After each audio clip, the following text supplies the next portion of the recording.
Alors, c'est le geste de Pape Thiaw. Donc, 4 millions de francs CFA, mu joxe primum pour les supporters sénégalais pour qu'ils puissent venir regarder le match contre Mauritanie. Non, c'est un geste noble, hein. Oui, parce que c'est pas évident aussi nga doon entraîneur bu la neexoon da ngay toog nga ne xaaral ma kii. Mais defoo ko. da nga jël sa alal tey nga ne xaaral ma jënd ay ticket pour gars yi ñëw seetaan si. Parce que aussi c'est un match de qualification, hein. Coupe du monde. Donc il faut pas négliger ce match. yaa ngi dégg. Parce que supporter aussi c'est ñoom ñooy booster équipe bi. Équipe, ouais. mooy quand l'équipe joue et y a pas de supporter. mooy la kii du am quoi. Ouais. Donc, le geste bu mu def geste la boo xamante ni c'est à saluer.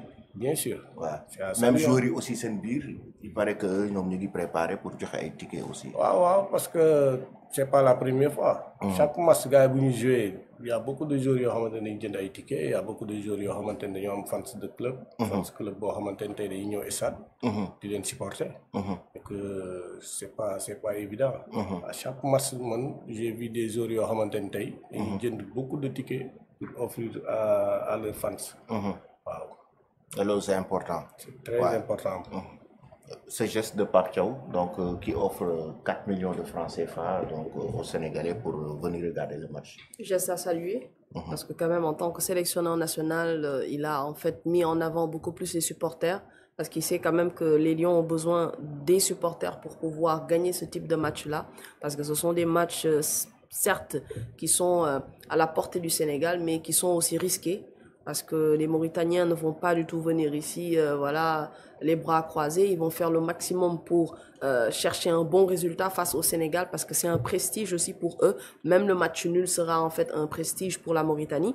Donc je pense que Pape Thiaw, il a très bien fait. Et pour moi, c'était même pas à lui en fait de faire ce geste-là. Les fédéraux, les autorités en fait de ce pays-là pouvaient même faire ce geste-là bien avant lui. Mais en tant que sélectionneur national de l'équipe du Sénégal, donc c'est un geste vraiment qu'il a fait et c'est vraiment quelque chose à saluer. Lamine? Bon, c'est un geste noble, comme Tening vient de le dire. Pape Thiaw a inspiré les autres, à savoir les Lions, qui ont accepté aussi de mettre la main dans la poche pour accompagner les supporters. Pape Thiaw est conscient de l'enjeu que revêt ce match Sénégal-Mauritanie. Là, le Sénégal a besoin de compter sur le soutien de tout son public, remplir son stade, battre les Morabitoun et retourner en Coupe du Monde. Ouais. Et c'est important. Ce qui est important aussi, c'est-à-dire la solidarité entre les joueurs. Oui. C'est-à-dire le fait que les joueurs en fait, puissent avoir quand même cette mentalité de se dire que, comme Djelan l'a dit tout à l'heure, on va sortir notre propre argent pour acheter des tickets et faire plaisir à nos supporters. Oui, c'est normal, c'est des joueurs. Et puis, il y a la fibre patriotique qui est touchée. Mais voilà, s'il n'y avait pas tout ce qui s'est passé entre la Fédé et la SOGIP, on n'allait pas vivre cette situation.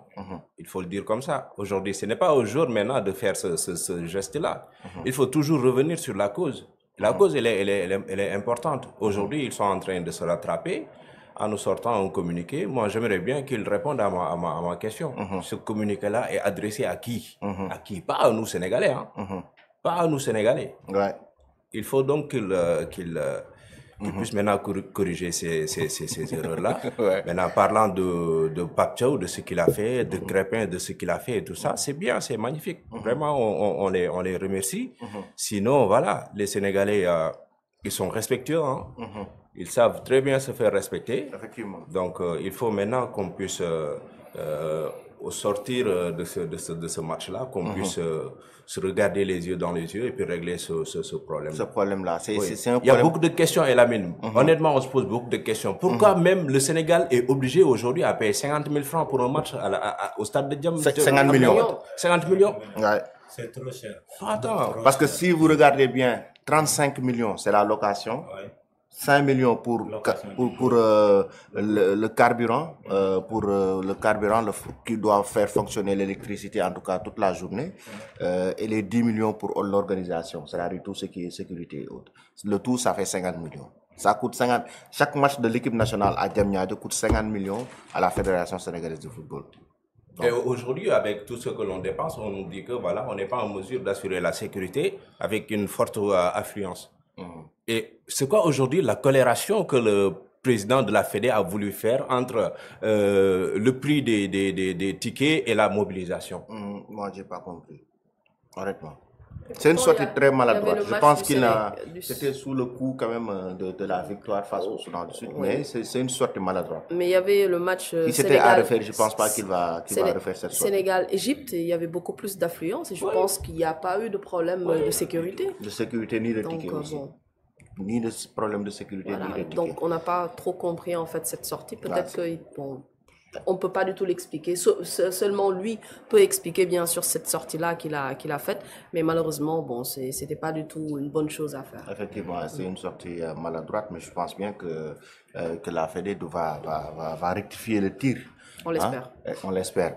Alors hier, les Lions se sont entraînés à Diamniadio, donc c'était une séance d'entraînement avec le groupe au complet, l'arrivée de Ismaël Jacob, donc qui était aussi dans cette équipe du Sénégal, lui qui était absent lors du premier match face au Soudan du Sud, mais qui est de retour donc dans le groupe, le joueur donc de Galatasaray, qu'on a quand même par moment lancé des pics. Pourquoi? Parce que son club ne voulait pas le laisser venir. Mais hier, c'était donc cette séance d'entraînement. Djeylari, nak nga gisee actuellement équipe bi ak préparation match bi contre Mauritanie. Surtout cohésion équipe bi nak nga ko gisee actuellement. Waaw, l'équipe vit bien hein, parce que boo xoolee ñoom yàgg nañoo jouer seen biir. Aussi que chaque match ak ni ñu koy préparé. Comme li may wax rek, équipe nationale du Sénégal c'est l'équipe le plus difficile à jouer actuellement en Afrique. Parce qu'on a des joueurs yoo xamante ni des joueurs de classe mondiale mun naa wax loolu sax. Pratiquement boo xoolee ñoom ñëpp ñu ngi évoluer dans des clubs yoo xamante ni en Europe. Des grands clubs en Europe. Donc c'est l'équipe le plus difficile à jouer hein. Ouais. Mais tactiquement pour yow match contre Mauritanie naka lañ ko war a aborder?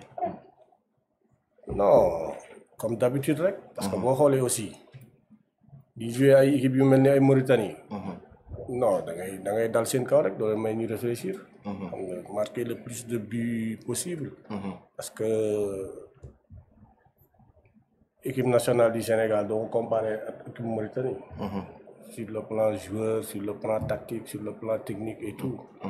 Donc l'essentiel c'est de bien jouer, de marquer plus de buts et de gagner le match. Ouais. Et pour ça lan mooy nekk le déclic lan mooy créer en fait déclic ci match bi, c'est-à-dire ban moment nga yaakaar ne si le joueur yi war a yéeg ci kaw équipe Mauritanie? Non bu arbitre bi sifflé rek war nañoo mën a yéeg ci kaw Mauritaniens yi. C'est-à-dire pas de temps d'observation ni rien. Non. Looy observer Sénégal Mauritanie lan ngay observer foofu. Non Djeylari yow moom xam naa ne boo nekkoon terrain doo may non parce que tey boo xoolee Sénégal lii maanaam booy jouer bloc bas. da nga leen daan poser problème. Mais léegi tel n'est pas le cas. Parce que j'ai regardé beaucoup de matchs yoo xamante ne surtout matchs yu mujj yi nii. Sénégal boo jouer bloc bas sax day am tendance tas sa bloc bi ba pare day dugal. Par rapport aux derniers matchs les matchs passés comme gars yi ñu doon ñëwee def bloc bas gars yi am des